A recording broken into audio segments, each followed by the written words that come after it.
ঢাকাকে বাসযোগ্য করতে ২০২২ সালে বিশদ অঞ্চল পরিকল্পনা ড্যাপ গ্যাজেট আকারে প্রকাশ করে রাজধানী উন্নয়ন কর্তৃপক্ষ রাজুক। এরপর থেকেই এর সংশোধন নিয়ে পক্ষে বিপক্ষে তৈরি হয়েছে মতপার্থক্য, যার কারণে আটকে গেছে ড্যাপের সংশোধন ও বাস্তবায়ন।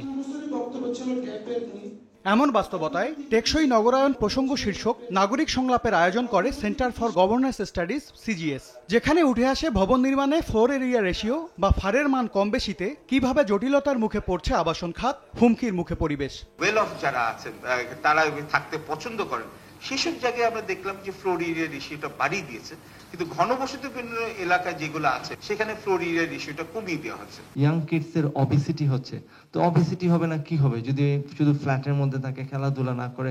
আর্থকোয়েক হলে কি হবে, আমরা কি করব, কোথায় যাব?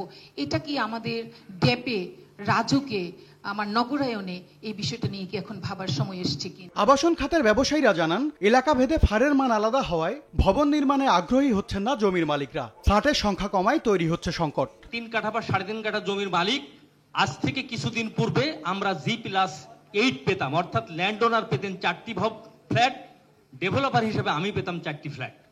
এই 4টি ফ্ল্যাট এখন আপনারা করে দিলেন কি 3-4 তলা বা 5 তলা। 3 তলা বা 4 তলা বা 5 তলা ভবন করতে আমার 50 লক্ষ টাকা বাইলিগে ব্যয় হয়। আমি কেন ওই 3.5 কাঠা জমিতে ভবন করতে যাব? ঢাকার জনঘনত্বের জন্য রাজুককে দায়ী করে রাজনীতিবিদরা বলেন, শহর বাঁচাতে উপজেলা পর্যায়ে গুরুত্ব বাড়াতে হবে। আমাদের অনেকেই আছে বিদেশে থাকেন, কথা বললেন অনেক প্রবাসীরা, তাদের তো অনেকগুলো বাড়ি ঘরের দরকার পড়ে না। আমাদের জায়গার অপচয় ঘটছে, আমাদের এলাকার অপচয় ঘটছে, আমাদের পরিবেশের অপচয় ঘটছে। ঢাকার সম্পূর্ণ মৃত্যুর কারণের জন্য রাজুককে আমরা দায়ী করব এবং রাজুক ডিসম্যান্টেল করে দেওয়া উচিত। এত ঐতিহাসিক একটা শহর, এত ইকোনমিক্যালি ভাইব্রেন্ট, এত লোকের বসতি কেন ধ্বংস হয়ে গেল? ফারের মান বাড়িয়ে সুউচ্চ ভবন নির্মাণে যেমন বিপর্যস্ত হবে পরিবেশ, তেমনি ফার কমালে তৈরি হবে আবাসন সংকট।